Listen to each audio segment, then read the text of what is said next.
Hello guys, welcome to day 17. Day 17 of 31 days of wisdom. So today we are doing chapter 17 of course. And to everyone who's been watching my videos, thank you so much. Thank you so much. And everyone who has subscribed, I truly appreciate that. So we'll just get into it just so the video is not too long.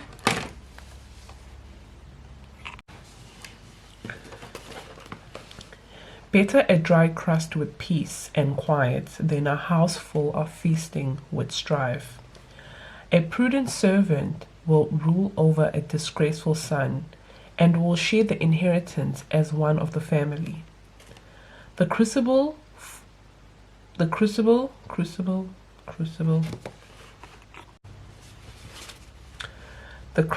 for silver and furnace for gold, but Lord tests the heart. A wicked person listens to deceitful lips. A liar pays attention to a destructive tongue. Whoever mocks the poor shows contempt for their maker. Whoever gloats over disaster will not go unpunished. Children's children are a crown to the aged, and parents are the pride of their children. Eloquent lips are unsuited to a godless fool. How much worse lying lips to a ruler. Eloquent. A bribe is seen as a charm by the one who gives it. They think success will come at every turn. Whoever would foster love covers over an offense, but whoever repeats the matter separates close friends. A rebuke impresses a discerning person more than 100 lashes a fool. Evildoers foster rebellion against God. The messenger of death will be sent against them. Better to meet a bear robbed of her cubs than a fool bent on folly. Crazy. Evil will never leave the house of one who pays back evil for good. Starting a quarrel is like breaching a dam, so drop the matter before a dispute breaks out.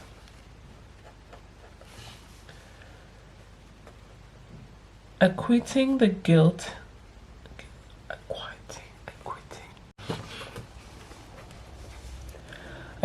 guilty and condemning the innocent, the Lord tests both of them. Why should fools have money in hand to buy wisdom when they are not able to understand it? A friend loves at all times, and a brother is born for a time of adversity. Whoever has no sense shakes hands in the pledge and puts up security for a neighbor. Whoever loves a quarrel loves sin. Whoever builds a high gate invites destruction. One whose heart is corrupt does not prosper. One whose tongue is perverted falls in trouble. To have a fool for a child brings grief, and there is no joy for the parents of a godless fool. A cheerful heart is good medicine, but a crushed spirit dries up the bones. A wicked accepts bribes in secret. A wicked accepts bribes in secret to pervert the course of justice. A discerning person keeps wisdom in view, but a fool's eyes wander to the ends of the earth. A foolish son brings grief to his father, and bitterness to the mother who bore him. If imposing a fine on the innocent is not good, surely a honest official is not right. The one who has knowledge uses words with restraint, and whoever has understanding is even-tempered.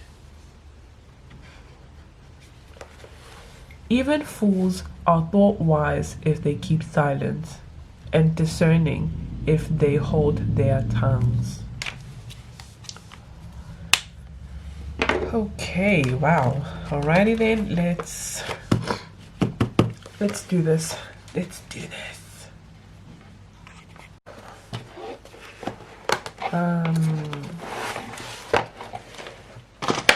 We are doing so well, guys. Like, I'm so proud of everyone who's been doing this with me, because we're doing so well. We're on 17 already. Like, this is insane. This is good. 16, 17, and 18.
Okay, so this is what stood out for me. The instruction, promise, life lesson, and meaning.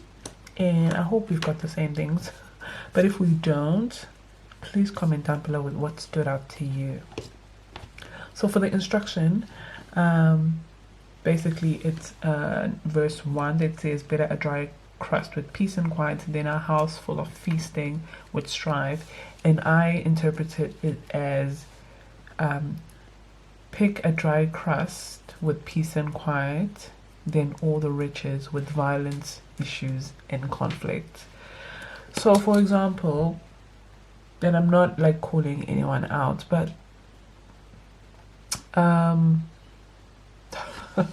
okay, let me just say it out. So there was this series that we were watching a few months ago with my partner called, I think it's called Queen of the South. It's about Mexicans and drug dealings and stuff like that. They live these amazing lives, these beautiful homes, but they're always on the run. They're always scared that the cops will catch them. They're always scared that they're going to be killed by someone else who's trying to get, you know, their drugs or whatever. So they have these beautiful homes, and it's things that us average people will look at and be like, wow, I wish I had a home like that. I wish I had that. But you actually don't know the journey. You actually don't know how they got there and what they go through. So rather choose where you are right now, your average life, but you're in peace. If you get pulled up by the cops, you're not afraid that, oh my gosh, if they open my boot, I'm gonna go to prison for life. You're not afraid that, you know, someone could just kill you for, I don't know, no reason. For some reason it's quite violent with those kind of businesses. But that was just an example. There's so many other examples. But yeah, so rather pick just a dry crust but have peace and quiet. Then yeah, another instruction that stood out is do not mock or gloat over the poor. Yeah, this is just self-explanatory. Don't think you're better than other people just because you have more money or just because your parents are richer than, you know, someone else's parents. yes, be grateful and, you know, be thankful about it, but don't make other people feel like they are nothing. I think that's very important. Another thing is a bribe will only bring you temporary success. It says there on verse 8, a bribe is seen as a charm by the one who gives it. They think success will come at every turn.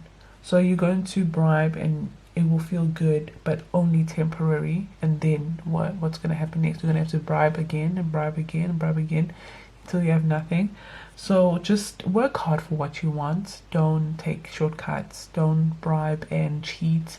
Don't bribe to get a job where someone else who probably deserves it and been working hard to get it, or get it because you're going to get that job, but because you don't have the knowledge and the wisdom for it, you're probably going to get fired anyways, because it's like, oh no, this is not the person we need here in the long run.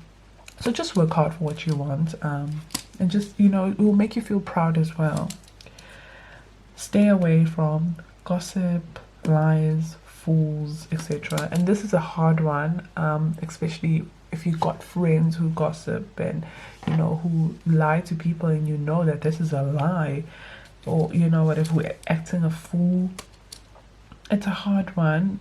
It's hard to stay away. I think you can try and help them to be more wise, but if you feel like you're also falling off and you're starting to act this way, yeah, staying away would be fine. Obviously you don't have to stop being friends, it's just you're going to spend less time with them, and maybe they're going to see that you've become a better person and they're going to start adopting your ways. And yeah, so some promises that stood out to me is I wrote there 19, so I'm just going to read 19. It says, whoever loves quarrel loves sin, whoever builds a high gate invites destruction.